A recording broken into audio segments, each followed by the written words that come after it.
Hello everyone. Welcome back to Reddit Night, your favorite Reddit reading channel.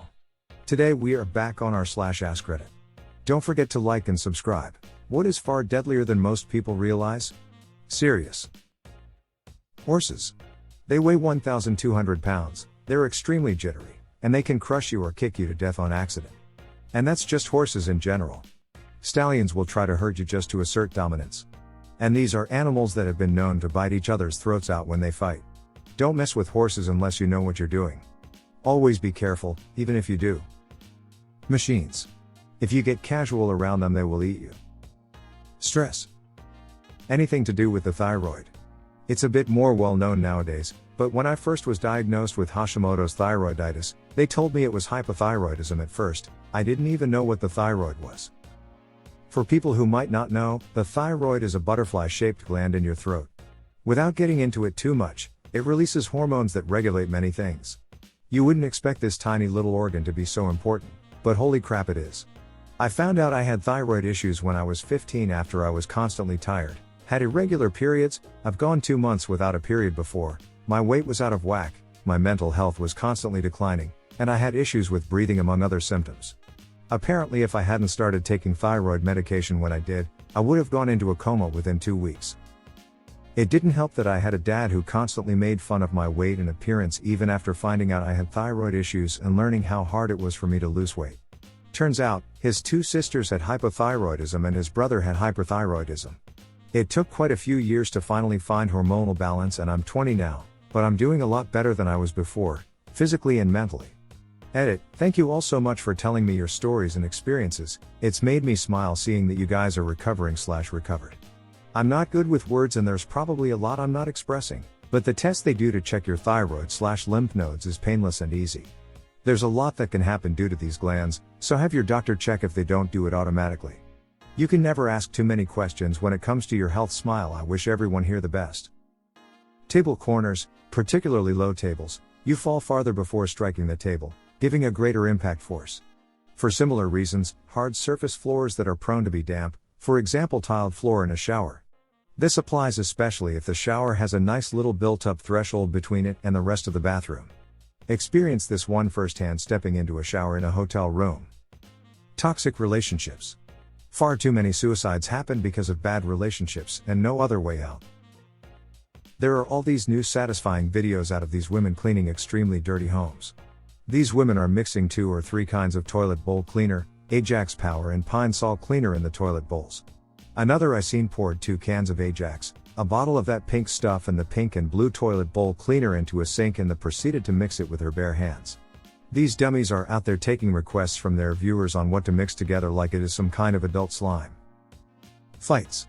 People are way too eager to prove who's the bigger badass. Hit someone the wrong way or start something with the wrong person and someone's not going home. Then if the police show up, someone's getting charged. Depending on the severity of the other party's injuries and the word of witnesses, you could be going away for a very long time. Not to mention the civil suits that may bury you in debt. Cars. Very interesting how much society has normalized the dangers of the road. We often say things like you're more likely to die in a car accident than blank, which is intended to make blank seem safe, but it really tells us how many people are dying in car accidents all the time. Mental abuse at any age. It doesn't matter if you think it's a joke or if others are doing it too. You have no idea what people are going through, and that one comment could be what pushes them over the edge. Even more so if it's a comment on something they are insecure about, or if you're not the only one saying it, or if it's repetitive. Giving birth. Water. Don't drink enough and you die. Drink too much and you die. Breathe in even a little bit and you can die. Drink the wrong kind of water and you die. See water or most untreated water these days. Water moves too fast and you can die. Rivers and ocean currents. Water at pressure can cut as fast as a power saw or laser. Apply that to a person and they die. Water in the air can hasten the breeding of any number of very toxic microorganisms. Depression and other mental health problems. Alcoholism. It's all tee-hee, mommy needs her wine. And look at this sunscreen bottle that doubles as a secret flask. Until your liver gives out in your mid-40s. It's sad that our culture has made alcoholism into some type of cute joke instead of recognizing how much it can destroy your body and life, and the lives of those around you. Bullying. Happens in workplaces all the time. We teach kids about bullying, but we really haven't got a handle on it as adults. Trains. You can be standing away from the tracks and they can still kill you. The train could be going fast enough to create suction and pull you under. It happened to a person walking by the tracks near Ottawa many years ago. Never attempt to climb on a train car, whether it is sitting or in motion. Sitting trains can start moving at any time, and a train in motion might take a limb with it. Trains can derail. If you're near the tracks, well, you're probably dead. Anything that isn't secured is going to be acting like a diesel-powered whip. A steel strap being pulled by a fast freight train will chop you into little pieces. Containers fall from trains. If one lands on you, they're going to need a spatula to clean you up. And, for those who walk on the tracks, train time is any time, and depending on the direction of the wind and your attention span, you won't know the train is there until it's going through your body. Tracks are for trains. Stay on the sidewalk. So freaking many things. I work in an operating room and you'll be amazed at the number of people who get severely injured or killed by ridiculous things. A few examples. A child running from his brother fell into a TV stand and broke a hole into his trachea. A tremendous number of people falling from ladders. Many of which are step ladders. Like 1 or 2 steps. Shit will surprisingly frick you up. Garage door springs. I've seen them cave in skulls, chests, and once a glancing blow severely tore every aspect of his rotator cuff, and broke the head of his humerus off. Needed a replacement because of no blood flow to the humeral head. Wood chippers/snow blowers. Even if you turn them off, they're under a fair amount of torque, and will do a partial or complete rotation if something sticking them is released. So be really careful. Dogs. Literally any dog.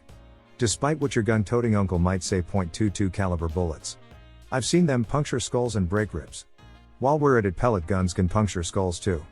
This is like standing in front of a jukebox, you know thousands of songs but can't think of any. I'm too tired to think of more, but there is so freaking much more. Foraging for edible plants in the wild. Many edible plants have poisonous lookalikes. Is that a wild grape or a moonseed? Is that a morel or a false morel? Make a mistake and you're very sick or dead. People think they can read one article about edible plants and then just be going out picking plants to eat in the wild to get back to nature. Even seasoned naturalists can make a mistake, and you're not wiser or more resilient than poisonous plants. Plus, if you are lost, hungry, and foraging, you'll likely burn more calories hunting for plants to eat than you'll forage. Even if you're lucky and you don't off yourself, you might get really sick and end up dehydrated due to vomiting or diarrhea. Even if you totally luck out and find a safe plant to eat, you'll have wasted energy you should be using to find/collect water and possibly also building a shelter, depending on your situation. Stick to your vegetable gardens and whole foods, folks. Human bites are one of the most deadly in the world. There was a story of a teacher who was caring for kindergartners and one bit her arm out of anger. It barely broke the skin and she just put a band-aid on it and forgot about until the morning. When she woke up, her arm was burning. She looked at it and saw it was purple, so she went to the where she spent 3 days on a couple of strong antibiotics so they didn't have to amputate her arm. Farms. As someone who's lived on one their entire life and knows nothing else, they are deadly. I can't begin to list all the dangers. I'm from Ireland and you can't swing a cat without hitting a farmer. The amount of people I know dead from farming incident is unbelievable.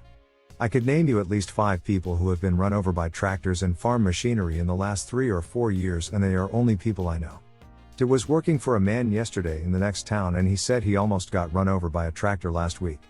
In the last fortnight alone, I know a woman whose daughter was down on a farm and lost a leg, and I read in the newspaper about a lad of 11 who is in critical condition from an incident involving machinery. The amount of people who have lost fingers, arms, legs, and their lives from PTOs is just horrendous. Agricultural contractors are often devils for standing near sheds when agitating slurry, and you only need 3 breaths of those fumes to kill you stone dead, and many a one has fallen down into them. Cattle are absolutely deadly. Sure, they look lovely and cute, but by God, if they take a dislike to you, good luck. They are speedy as frick and they will come after you. I have one and we call her Lucifer cause she's an absolute lunatic. She'd jump any gate or fence. Christ, I saw her trying to jump an 8-foot wall once. When she is calving, we send everyone out of the yard except ourselves. She kicked Oz knee and he was barely able to walk for a week. Still isn't right after it, but all the same we are lucky she hasn't us killed.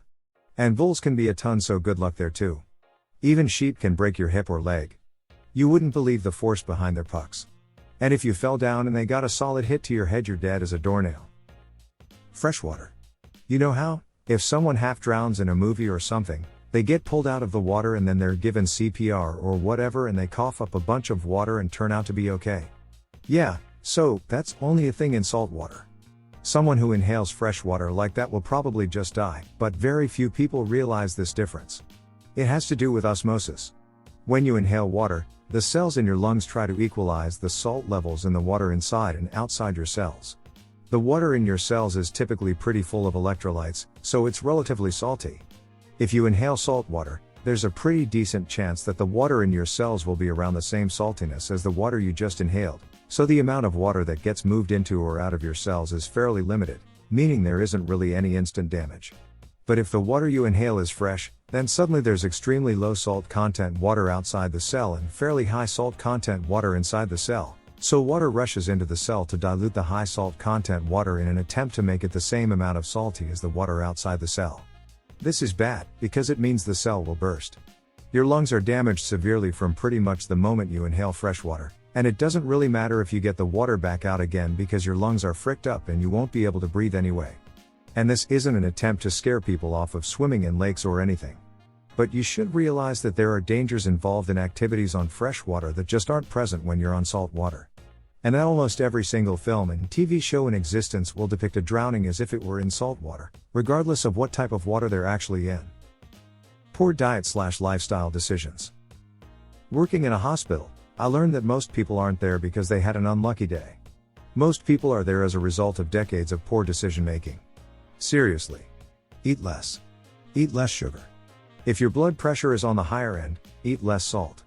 Stop smoking. Drink alcohol in responsible portions. The number one killer in the US is heart disease, and probably complicated by issues like diabetes and COPD. And all three can be prevented or managed well by lifestyle changes. All the stuff you learned in first grade health class is probably more crucial to your survival than anything else. That's it for today. Don't forget to like and subscribe. Thanks for watching. See you in the next one.